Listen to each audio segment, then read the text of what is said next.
Well, what can I say?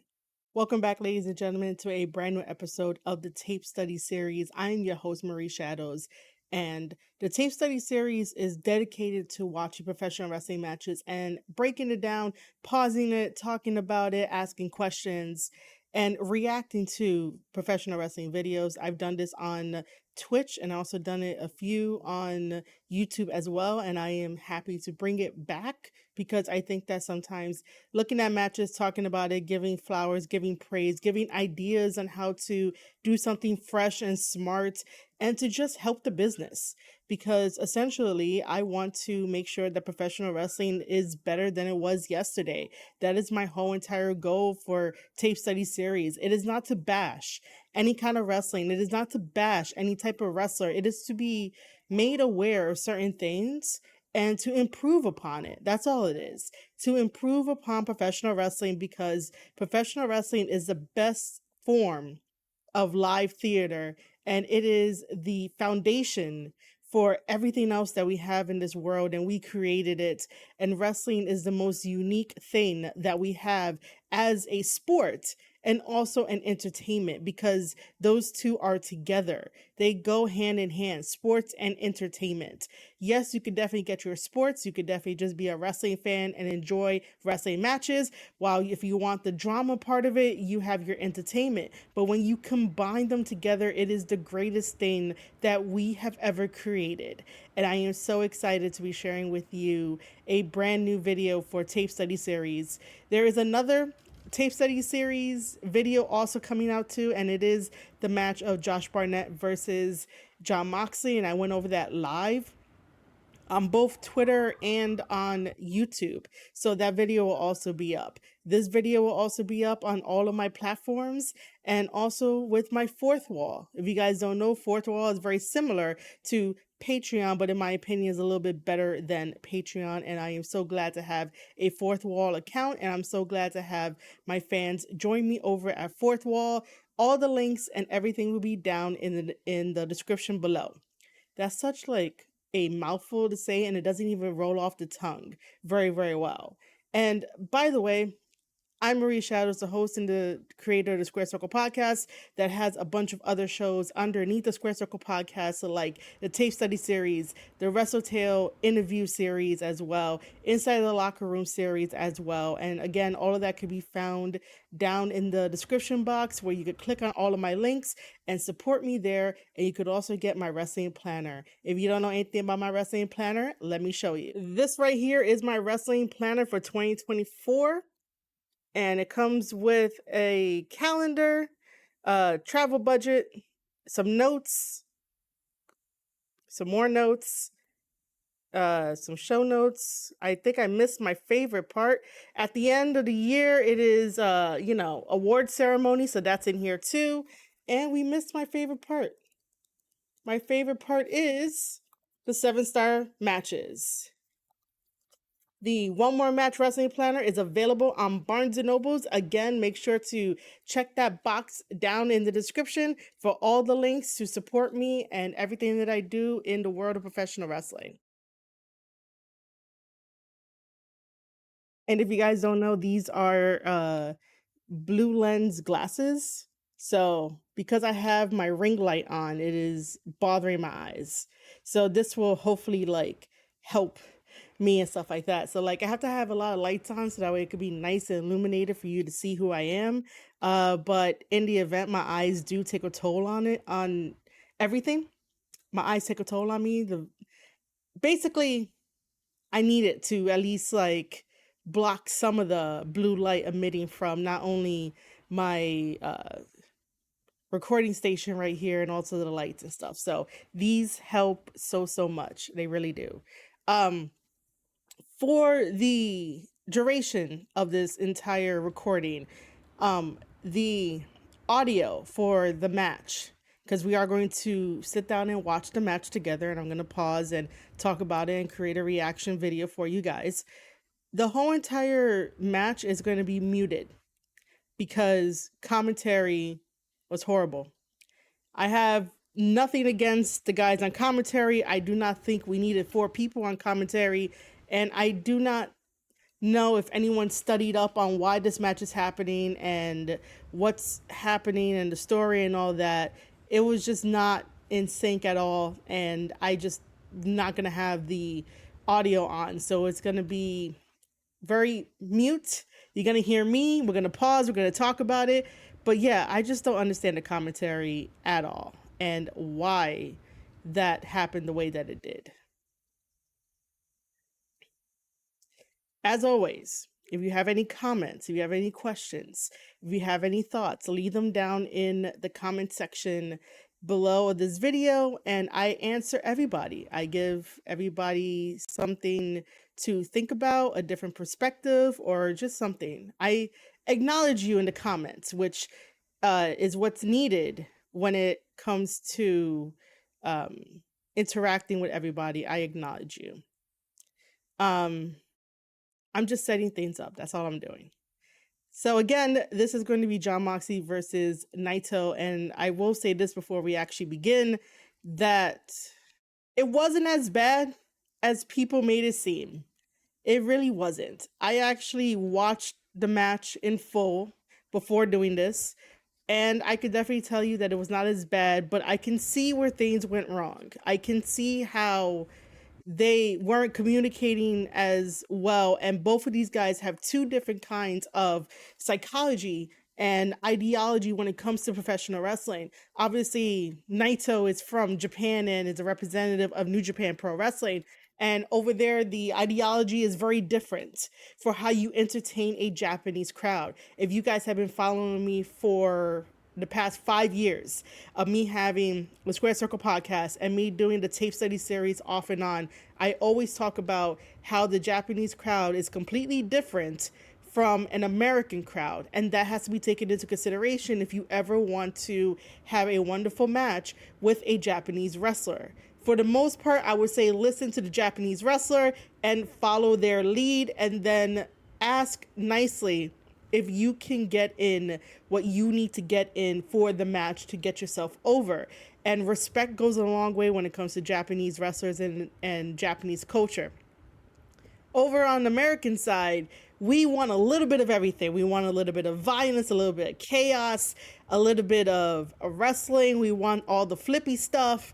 We want all the indie stuff, and we want the drama as well. So we come with a mixed bag of a lot of things. So these two ideologies and these two thought patterns and philosophies definitely clashed between Jon Moxley and Naito for this match, just to get back the IWGP World Heavyweight Championship title. And as you know, I made a bunch of videos saying that Jon Moxley at the time was not my IWGP champion, and it kind of sucks to know that it was admitted that it was used as a prop, even though we all knew that giving the belt to Moxley was just so he could have an accolade and use it as a prop. And it did not help New Japan Pro Wrestling. It did not help any of the ticket sales in New Japan Pro Wrestling, even though people have already seen this match, already gave their opinion on it, and we have moved on from the match. I did promise my community that I will watch it and react to it, and they get to enjoy that. And I will say that I did watch the LIJ versus LIJ that happened over in New Japan Pro Wrestling. New Japan Pro Wrestling is now doing New Japan Soul, which is like a road to the next lead up of the pay-per-view for New Japan Pro Wrestling. Well, a pay-per-view for New Japan Pro Wrestling, which would be like the G1. So like that's how they do their stuff over there in Japan. The next, if you want to call it a pay-per-view, the G1 is basically the next tournament that's happening. It's not necessarily a pay-per-view, but you get the idea. New Japan Pro Wrestling has NJ Soul, which is the road to the G1. And when Naito came through the curtain to have his match with his fellow LIJ members, the crowd erupted into a loud pop and standing ovation, and they really did love the fact that the championship title was back home and that Naito had it, and they celebrated and they cheered, and it was great. It was fantastic. And I basically said on Twitter that Moxley never got that. And Moxley never got that standing ovation when he went over to Japan. And I will say it again, because I know someone in the comments is going to tell me that I'm wrong. I will say this again, that when Moxley came out for his one title defense in New Japan Pro Wrestling, which was against Evil, well, that wasn't his first defense. Unless, like, no, because he fought Ren Narita, Shota, and then Evil. But it just seems like it's not consistent enough because he was over here in the United States. So sometimes it could get a little weird remembering like certain things. However, I will say this again, that because Jon Moxley goes through the crowd, of course the crowd is going to pop. That's an easy, cheap pop. But it is what you do in your overall body of work that fans will pop because they want to see you. Not because, oh my God, here's a wrestler, he came through the crowd, you know, he might just be like me. No. So I do not count anybody that goes through the crowd, unless you're a Jey Uso, that, you know, that's why you get the pop. Jon Moxley just gets the pop because it's a guy, it's a wrestler going through the crowd, and that's it. It's not like the same type of feeling you would feel when you watch Naito come through the curtain and everybody is giving him a standing ovation for bringing back the championship title home.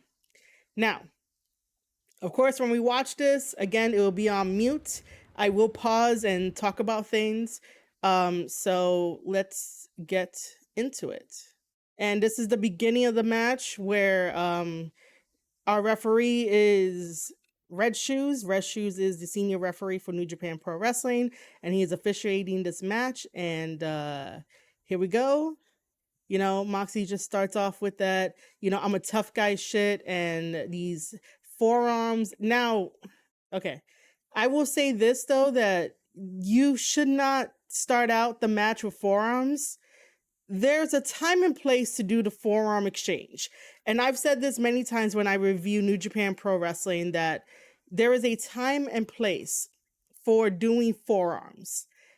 Starting the match with it, no. This is how you can tell Moxley wanted to do his own shit, his own hardcore stuff. And it's like, no. No. Start out with, like, you know, the regular headlock and chain wrestling for that little bit of time. And as we go, we get these forearms. And at this point, I just think that Naito was just not caring. He was like, all right, you can beat me up if you want to. That's fine. And he's just taking it on the chin because he's not even fully seated down. You're supposed to have your opponent seated down at that point. And then here comes Naito, and Naito does the spitting thing. This is how you could tell Naito is very unserious, because he knows he's going to get the belt back, and we know this now after the fact. But you could just tell that Naito just doesn't care as much as he would care if this is in New Japan and it was done like the correct way. And now here's Naito getting under the skin of Jon Moxley, and all Jon wants to do is just be this really bad pretend tough guy of like, oh my God, I'm so angry, I'm gonna throw in a chair because that's all I know. No, dude, where is your wrestling skill? Naito wants to have a wrestling match. Naito does not want to have a hardcore match. This guy is getting ready for the G1 at the time. Why would he want to have a hardcore match? And then knowing that you could get disqualified by using a chair in this match and lose the belt anyway. This here bothered me. This exchange bothered me because it's like, how are you so superhuman at this point? How are you superhuman in the beginning of the match to block a kick that everybody hits and just move to the side and be like, oh, I'm going to grab his knee and, you know, drop down and then do these short arm clotheslines in the corner? Like, why are we doing the very power shots? That's what I didn't understand. He stopped the kick to do the power shots of the short arm clothesline, And Naito's just like, I just got to take this for the time being because he knows he's going to get the title back. So this is why we have this two different outlooks on this match, is because somebody wanted to do things their way and the other one wanted to do things their way, and they couldn't really compromise. And this is what we got, where some compromised, some didn't compromise. And, you know, it just doesn't look like it was talked about. It probably was talked about, but it doesn't look like the chemistry was there when Naito has good chemistry with other wrestlers. We have some more power shots. Here comes Jon taking advantage, and then to do this, and then he walks away to give some breather. And then sort of mocking, which is okay. Naito here selling the shit out of it.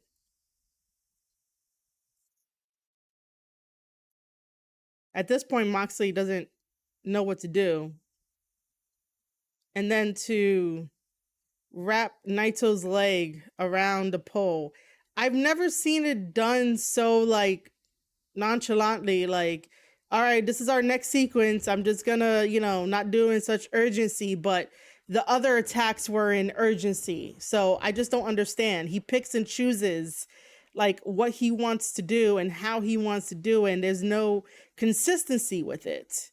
Again, just working on Naito's knee. If you know that Naito has a history of having bad knees, because we always use that as either a talking point or an excuse or something, like this here, I'm gonna pause again, because if you know that Jon Moxley, oh no, wrong thing, I'm so sorry.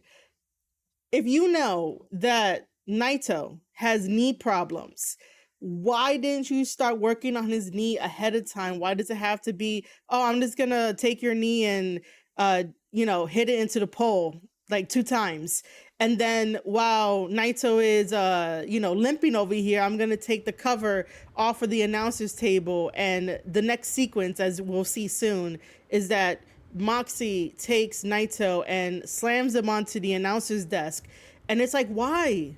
Why do you need to be hardcore when the match does not need to call for it? There's a philosophy in New Japan Pro Wrestling that they barely do hardcore matches. And the last 2 times they've done hardcore matches, it completely changed how Kenta is viewed, like for himself, because Kenta like got hurt the first time around that they did a hardcore match against Tanahashi, and Tanahashi was like, no, I don't want to do this hardcore match, but it's Wrestle Kingdom, right? In Wrestle Kingdom, you go big or go home. So what they did was the hardcore match, the referee did not want to hold the unstable ladder that they had, and so as Kenta climbed up the ladder and decided to jump off the ladder onto Tanahashi, he ended up, I believe, just crashing through the table, and it messed up his body.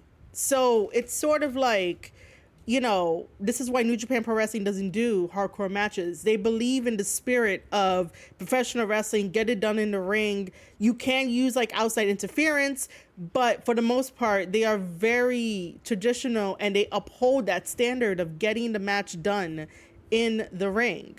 And then with something like this, where Moxie, all he wants to do is do hardcore match after hardcore match, using the outside to his advantage. And it's like, why do you need to? Can you not defeat Naito in a regular match if Naito dictates how the match should go? Can you not defeat him?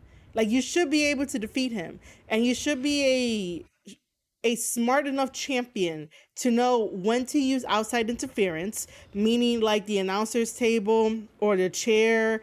And then you should also know when to do chain wrestling and string a match together that makes sense if you are the champion. And the challenger has to struggle a little bit in order to get that championship off of your waist by the end of the match. So as I play it, this is what happens. Just using the announcer's table to just get Naito on there and hurt his back. Like, why? Why is that needed? It's not. And then these punches and the whole story on Twitter, because people were doing fluff tweets and Naito never got fluff tweets. Oh, and by the way, for a wrestler like Jon Moxley that says that he respects New Japan Pro Wrestling and he's been trying 5 years to get this championship title belt, why the fuck are you giving Red Shoes the middle finger? Why? If you respect New Japan Pro Wrestling, there is no reason why you should be giving the middle finger to Red Shoes. I can understand if this is like an evil situation from House of Torture and how House of Torture has put Red Shoes through so much shit over the years and Red Shoes retaliates. But Jon Moxley is not that kind of heel, and it doesn't make any sense to give Red Shoes the middle finger just because Red Shoes is telling you, yo, bring it back into the ring, you know, open palm strikes, not closed fists. Like, it makes no sense. Jon Moxley wants to be the martyr so bad for everyone to be like, yeah, this is what a tough guy is. And it's like, no, you got to pick and choose your story beats for when you want to, you know, give someone the middle finger, for when you want to do something, so that way it makes sense with your character and it's consistent with your character. This is just like flipping around and stuff like that, and that really didn't make any sense. It really didn't. But let's keep going. And again, you know, with Moxie trying to be the tough guy, I was talking about the Mox fluff tweets, that Moxley is the only one that went through hardship and no one else went through hardship. And it's kind of like, you know, how come Naito doesn't get that love? Naito should be able to get that love too, the same kind of hype love that Moxley gets with his fluff tweets. You know the reason why Naito opens up his eye the way that he does? It's because he's been bullied in Mexico, because they were like, oh, you need to open up your eyes more. And that's why he does it now for his whole entire character. So, you know, why doesn't Naito get the same love from others? And now we have this little time in between, and Moxie doesn't like that, but Moxie doesn't know how to improvise and use that time to, you know, either with the crowd or try to do something. But now we go back to the forearms and chops and the spitting and the slapping, and I'm just like, this is really weird. That's the first time Mox goes for a cover attempt without wasting any time, and then we just have this single leg Boston Crab with the knee into the back. And by the way, Jon Moxley is not a submissionist. He would need to go to a school to, you know, work on his submissions and stuff. Because he thinks that the 3 things that he does, or the 2 things like this, is considered submission. I mean, it is a submission, but after what we saw versus him against Josh Barnett, I have a lot of questions and a lot of doubt. Just a lot of things. And now we come to a pile driver. Like, why are you doing a pile driver at this moment, at this point in the match? Why? What is the point of doing the pile driver when you have not worked on the neck and head? And I know it's a power move, so you can maybe get a victory. But out of everything that we just saw, it's just like, I don't know what else to do. I'm just going to do a pile driver, and that's it. And then it's also weird for Moxie to take this much time and stalk his prey, for the lack of a better phrase. Naito should be giving it his all, but at this point, like I said, Naito is just going through the motions. So is Moxley. It just doesn't add up. The story doesn't add up. And then here comes with these elbows. Red Shoe should be telling him to get out from there because it's past 5. And then here comes this, so just a simple Saito suplex. Goes for the cover. Luckily, we got a kick out. And here comes Naito going over to the other side, resting a little bit. And it's just sort of awkward. You know, it is. And then here we come with some slap boxing. I think this is called slap boxing. And again, there's no rhyme or reason. It's just, I'm going to hit you here. I'm going to hit you there. I'm going to do this move. I don't know why I'm going to do this move. And then that, that fake tough guy shit. And more forearms. Like, there is no rhyme or reason to this whole thing. Nothing at all. Here comes Moxie trying to do some heel stuff with scratching Naito's back. You don't really make Naito a babyface at all, because Naito doesn't come across good as a babyface. He comes across good as a heel that antagonizes people, and that gets under your skin.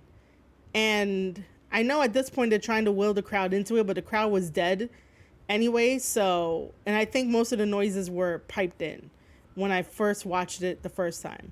Got some headbutts coming in. And then Moxie's going to try again for... I forgot what he does here, but we'll see. They are both on there, very scary. Oh yeah, Moxie doesn't get to do anything except for Naito just pushes him off. Naito has like the least amount of offense in this match. Wow, Jon Moxley gets most of the offense in, but the offense doesn't make sense from one sequence to another sequence. And then this here is very weird. I saw this on Twitter, all like going through the timeline and stuff, and Naito just spearing Jon Moxley into the barricade. And it really does look bad. It really does look bad.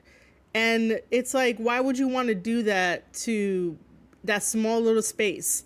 And then Naito's having fun. This is how you know Naito is not very serious, because again, he knows the outcome, and they couldn't really come to an agreement for what to really do in this match. And then here comes Moxie just going through the motion of like not selling anything, not trying to wave at Naito when he's hitting him with the foam thing. Like, if someone's hitting you with something that's like foam, at least swat their hand away or try to push them away and, make it seem like you're selling, like, hey, get away from me. Why are you hitting me with this foam thing? There's nothing there. Moxie just knows that, all right, I got speared through the table. And then, well, not through the table, but like in that small spot, Moxie just knows, okay, I got that. And then they go to the next sequence of like, let me just get back into the ring and let's just continue where we were going. You guys got 60 minutes. Not saying to use up the whole entire time for the 60 minutes, but make it believable that you got hurt somewhere, or you want to create some distance so that way Naito can eventually stop hitting you with a foam, little thing. Get back into the ring. Some shots.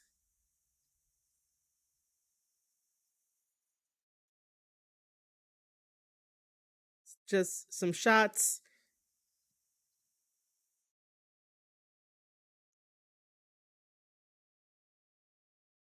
Just that. And now here is Naito getting some of his shit in, as we say in the business.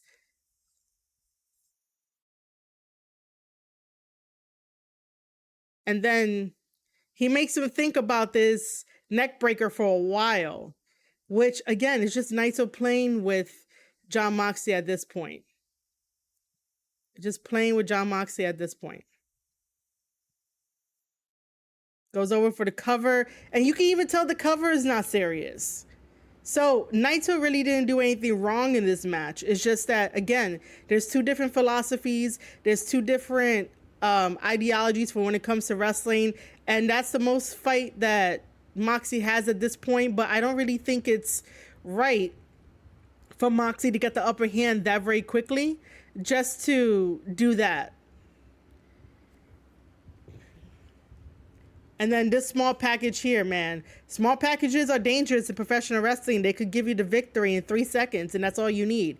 Here comes Naito getting Moxie ready for, at least, I think, Destino. I get his moves confused sometimes. If it's going to be Destino or if it's going to be the other one. Now we're back to the corner. And then Moxie has enough energy to do this big power bomb to Naito after getting hit with some elbows. Like, there's just a lot of things, man. Just a lot of things.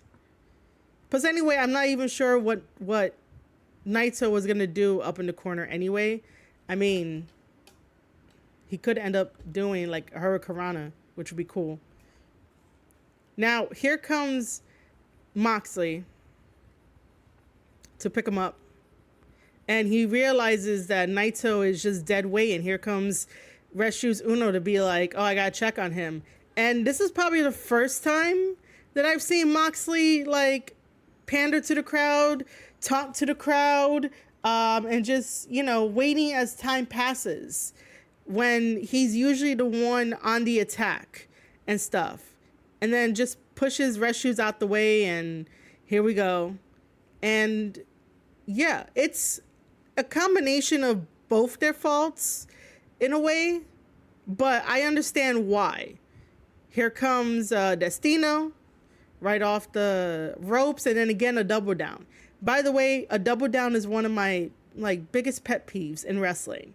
I used to not mind it, but I used to see it all the time in New Japan Pro Wrestling when I, you know, do reviews for New Japan Pro Wrestling. Double downs are just really annoying now to me. It has to be done right for me not to say anything about it. And now we got to try to get to our feet. Come on, guys. You can make it to your feet. Come on. We could do this. Here comes Naito on the attack. Some more elbows, which are fine. This is for him to set up for his rest of the moves. And then this here, without, you know, Moxie should be selling and then also trying to look over his shoulder to be like, okay, we're going to do this next. You know, Naito here trying to get the crowd into it. I did hear a couple of claps and stuff. You could see a couple of claps on the hard cam side. But again, the crowd was dead. The crowd was dead.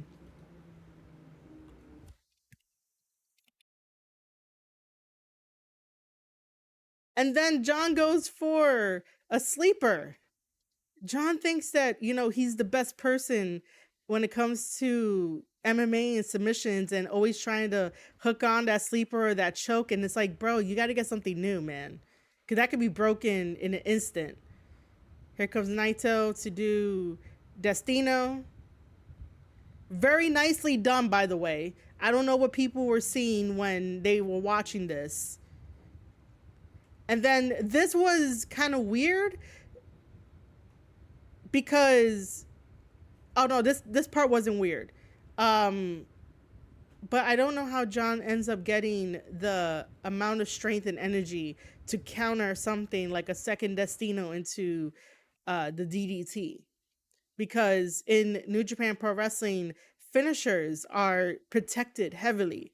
You barely have someone kicking out of a finisher. And if they go and do the same finisher again, that means that 1, 2, 3, that's done. But over here on the American side of things, when it comes to professional wrestling, finishers are not protected like how they used to be protected. Anybody could kick out of anything and it would be like, that's it, you know. It could be the illusion could be broken. And then this fake ass hulking up, the Mox Hulk up is so fake, man. And then again, we're going through forearms. Like, why do we have to go through forearms? Naito doing very well. And then Moxie doing a lariat, somehow got energy into Dirty Deeds, which, you know, Naito was just like, I'm going to let you pick me up. It's okay. Thankfully, Naito kicked out because even though we already know the outcome. And then this is stupid. This is completely stupid. Like, why are you going after Red Shoes? This is the guy that's supposed to be like, oh, I respect New Japan Pro Wrestling.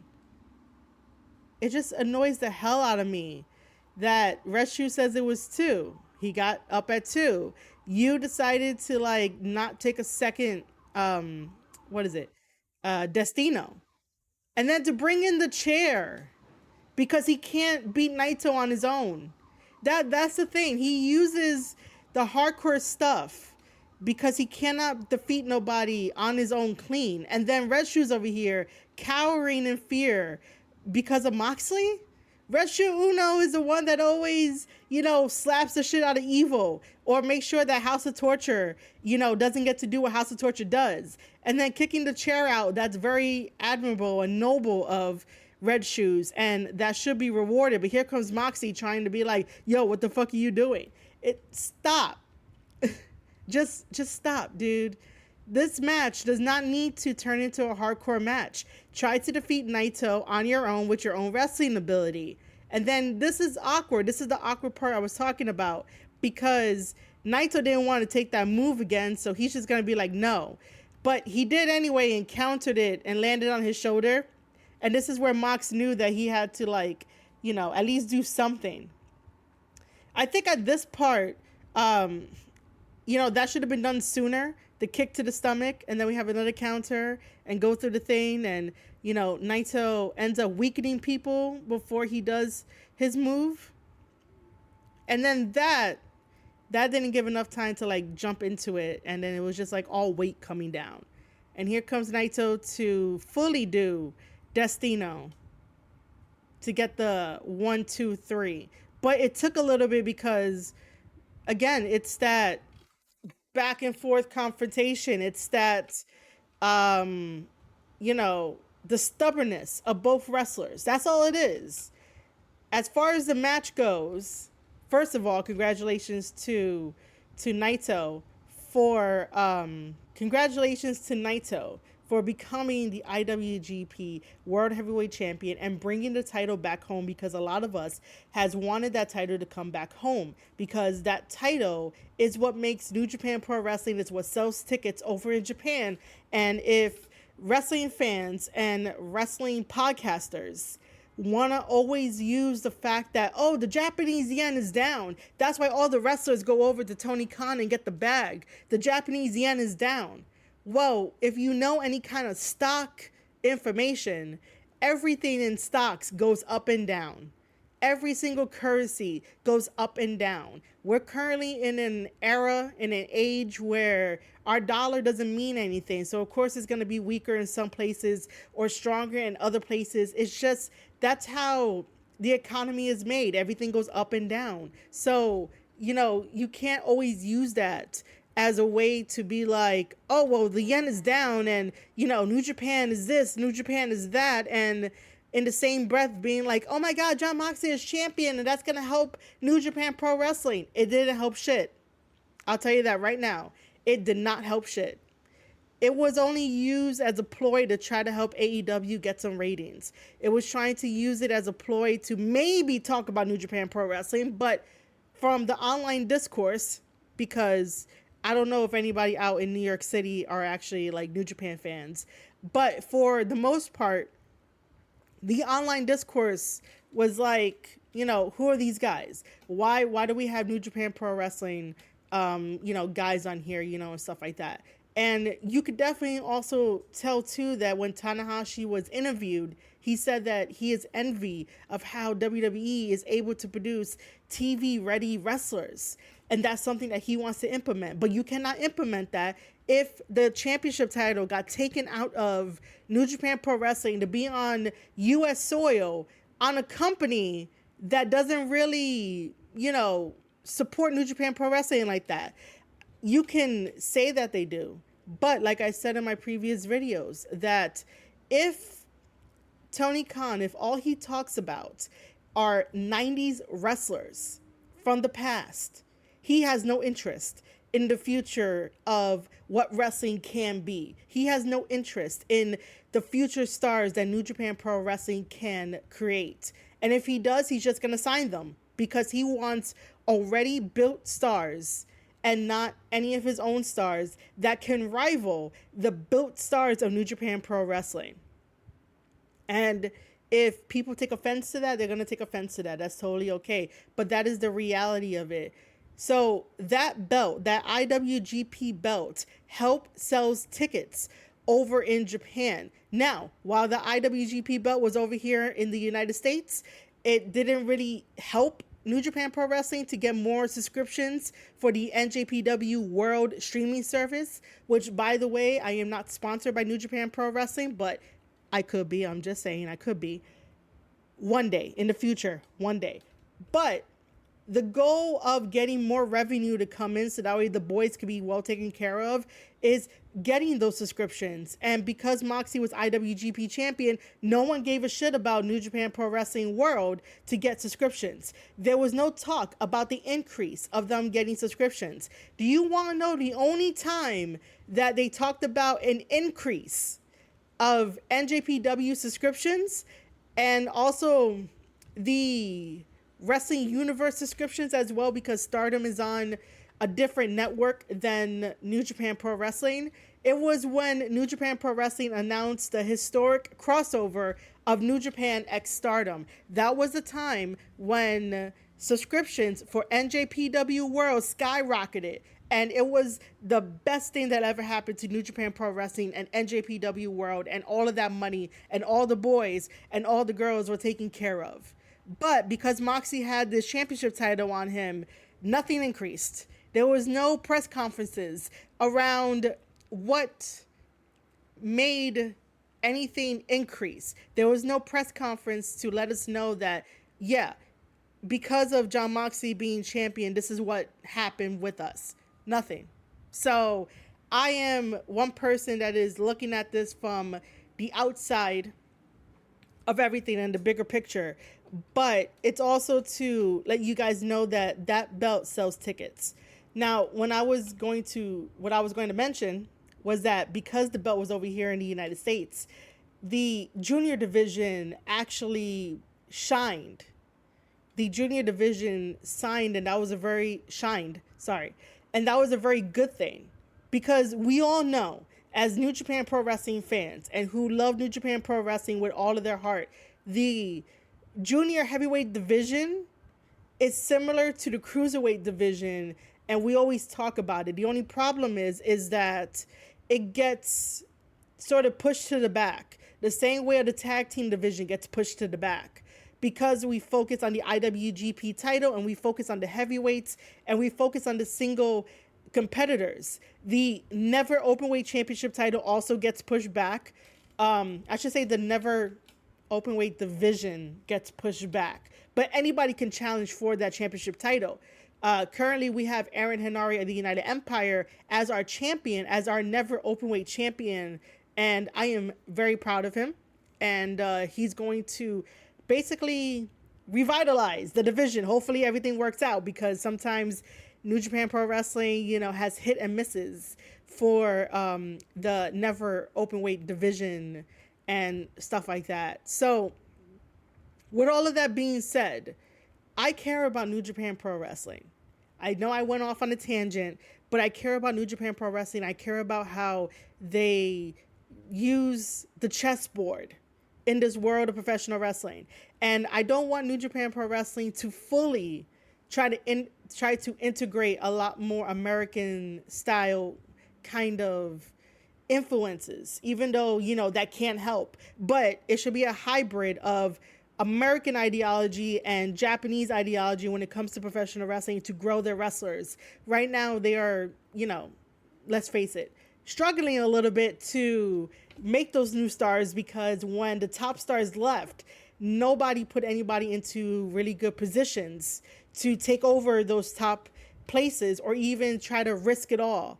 And they gave it to Tanahashi, and now Tanahashi has to scramble. And Tanahashi is seeing how it is very, very difficult. There is a way to sort of rotate everybody where everything makes sense.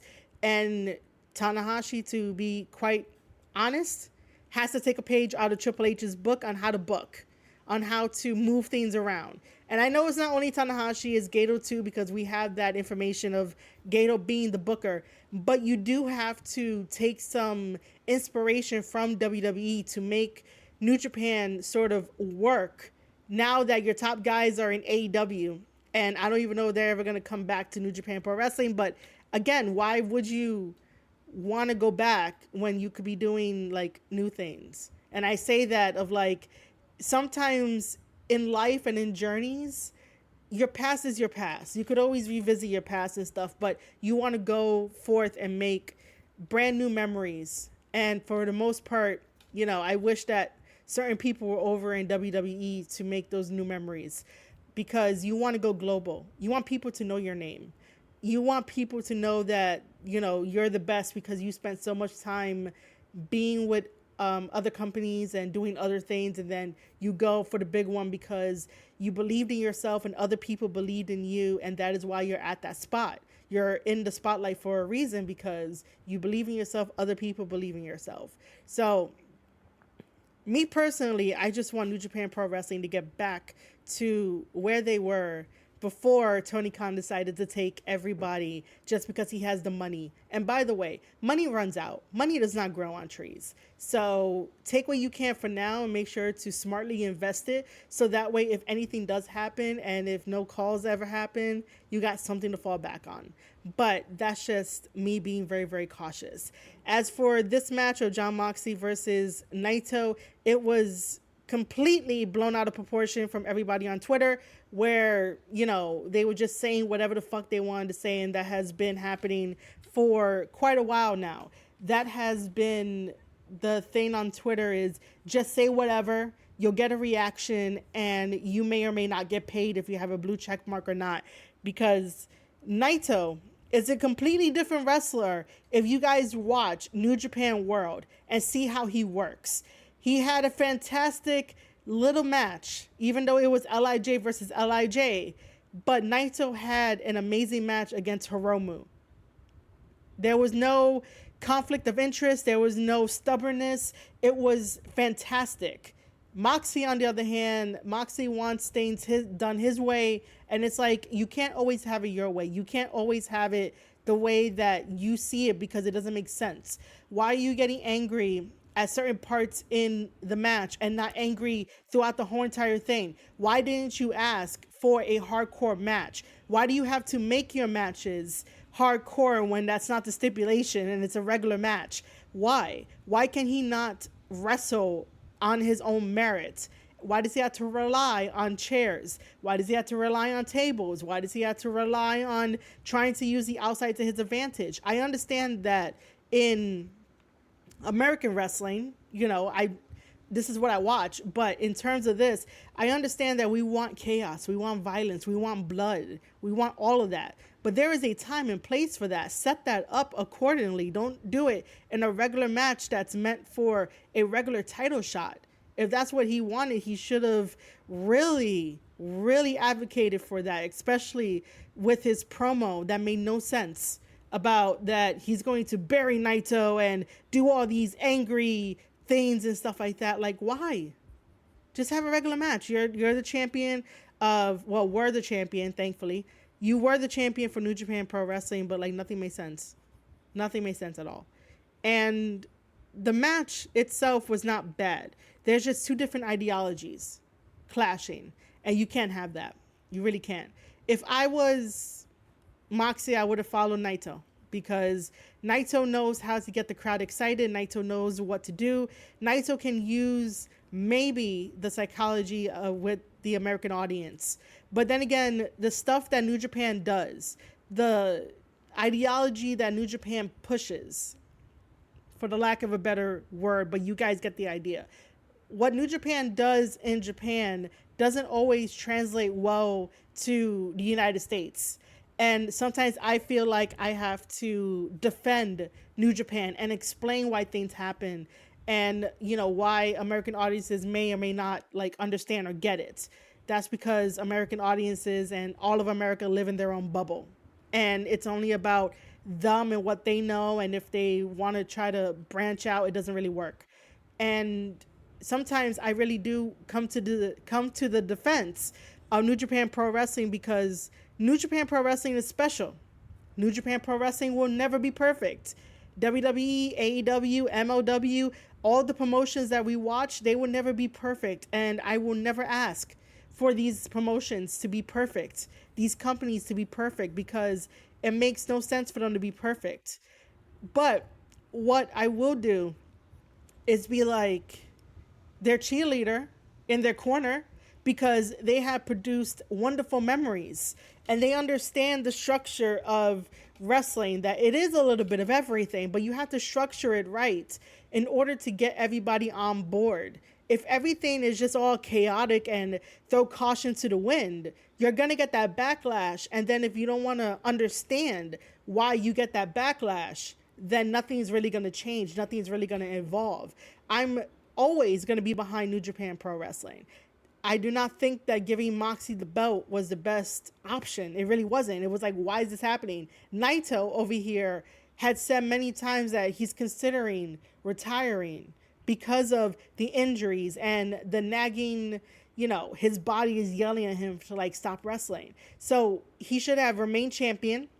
There should have not been no wrestling politics, and remain champion throughout the rest of the year and have somebody like Suji to take the title off for him at Wrestle Kingdom. And then Naito could do whatever the hell he wants because Naito has earned it for giving us so many memories. Jon Moxley comes in over here, tries to be that tough guy, doesn't really do much media, doesn't really do much conversations to let people know, both Japanese people and Americans, know why we should be invested in each other's company, in this partnership. But again, there's no social media for that. There's no interviews for that. And that's where they drop the ball, because it's like you have to promote the partnership. It cannot just feel one-sided and think that everyone is going to be on board with it. You have to grow your audience. And by growing your audience, you have to talk to them. You have to have conversations with them. You have to let them know. You have to market to them. And then the one piece of advice that I've always heard throughout marketing and throughout like putting yourself out there is that you do have to repeat yourself multiple times, because not everyone is going to remember. And the more times you say who you are, what you're about, that's how you eventually get over, because you have to talk about it multiple times. Because us as humans, we have like so many things going on up here that we sort of forget why we want to support something versus not why we want to support something. And then we forget about who this person is, what they do. And the best thing to do is to remind people who they are. Like, I'm Marie Shadows. I'm the host and the creator of the Square Circle podcast. I once worked for WWE in 2018, and that was fantastic. And now I have a podcast and, live streaming and doing media press and interviewing professional wrestlers and having everything in kayfabe and being a cheerleader in my favorite promotions, where I get to be a cheerleader for New Japan Pro Wrestling and be like, hey guys, I know you guys could do better. I'm here to cheer you on. I'm here to let you know that, don't always be the nice person in the partnership. It's okay to say no. It's okay to protect your guys. It's okay to make sure that the next crop of guys that come in are ready. I'm just here to give ideas, and this is what Tape Study Series is about, is to basically break down professional wrestling, break down issues, break down matches, and be like, well, how can we improve it? The only way for this match to have been improved, if they probably would have just went with what Naito wanted to do. And then Moxley could have gotten in some of the stuff, but you have to look at the bigger picture of like, how can we tell this story? Because for some reason, there was a lot of flip-flopping between like who's a heel, who's a babyface. And because Moxley wants to do whatever the fuck he wants, it feels like he gravitates more towards being a heel, but it just doesn't work out. To have Naito as the babyface, even though he was very unserious in this match, it's like, why? If anything, this should have been like Naito's redemption arc. And through the interviews, you could definitely see it's sort of like his redemption arc, but getting under the skin of Moxley. But it just doesn't work. It doesn't work. And for anyone out there that was saying that they didn't have any chemistry, it's because, again, two different thought patterns, two different ideologies are clashing. Two different ways of looking at professional wrestling are clashing. And sometimes they don't make the best matches. But luckily, this match is over. Now that the IWGP World Heavyweight Championship title is back in New Japan Pro Wrestling where it belongs, feels completely right. completely right. And now the G1 is happening later on this month in July. July 21st is when the G1 starts, and I am excited for it. And I will be covering that right here on the Square Circle Podcast on YouTube and Twitch. So make sure to hit that follow button on youtube.com/Square Circle Podcast and also on twitch.tv/Marie_Shadows. And if you enjoyed this breakdown and all of my takes for the tape study series, let me know down in a comment. I will acknowledge you. I will comment back, and make sure to check the box for all of my links so that way you can keep up with me. You can sign up to the newsletter. You can get my One More Match wrestling planner. You can support me everywhere and anywhere, and I will be totally, totally grateful. And I will see you guys on the next one. Bye.